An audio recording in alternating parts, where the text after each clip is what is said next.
جی good morning.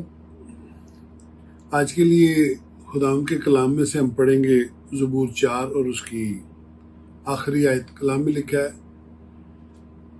کہ میں سلامتی سے لیٹ جاؤں گا اور سو رہوں گا.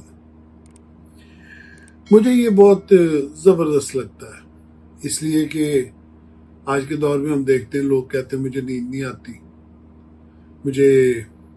میں ساری رات جاگتا رہا ہوں، گولی بھی کھائی تھی نیند کی تو بھی نیند نہیں آئی. اس کی وجہ کیا ہے؟ اس کی وجہ یہ ہے کہ ہم اپنی فکریں خداوند کے سپرد نہیں کر رہے، ہم اپنی بے چینی کو خداوند کے سپرد نہیں کر رہے، ہم اپنا بوجھ اٹھائے پھرتے ہیں اور اس بوجھ کے سبب سے ہمیں نیند نہیں آتی. اور داؤد بادشاہ کو کیسے نیند آتی؟ وہ اگلی لائن میں لکھتا ہے، اگلی آیت میں لکھتا ہے، کیونکہ اے خداوند صرف تو ہی مجھے مطمئن رکھتا ہے.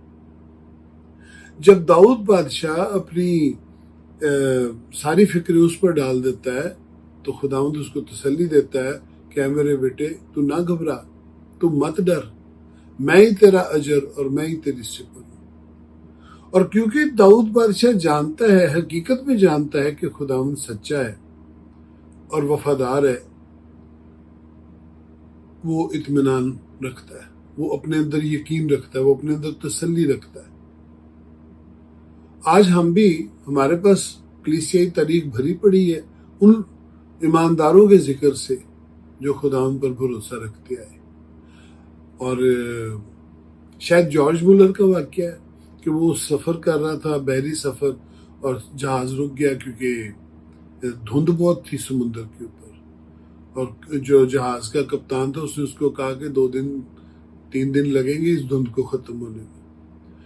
تو وہ خدا کا بندہ جو تھا وہ اپنے کمرے میں آیا اور دعا میں جھکا، اور جب اس نے دعا ختم کی کچھ لمحے بعد تو دھند ختم ہو گئی تھی. کیوں؟ کیونکہ جارج مولر نے اپنی جو فکر تھی وہ خداوند پہ ڈال دی اور خداوند نے اس کی مشکل آسان کر دی. آپ بھی ایسے کیجئے، سونے سے پہلے دعا کیجئے اور پھر لیٹ جائیں اور آپ یقیناً سو رہیں گے، اور آپ کو کسی گولی کی، کسی دوائی کی، کسی انسان کی ضرورت نہیں ہوگی. آپ کی نیند میٹھی ہوگی اور خداوند آپ کے ساتھ ہوگا. جیتے رہیں.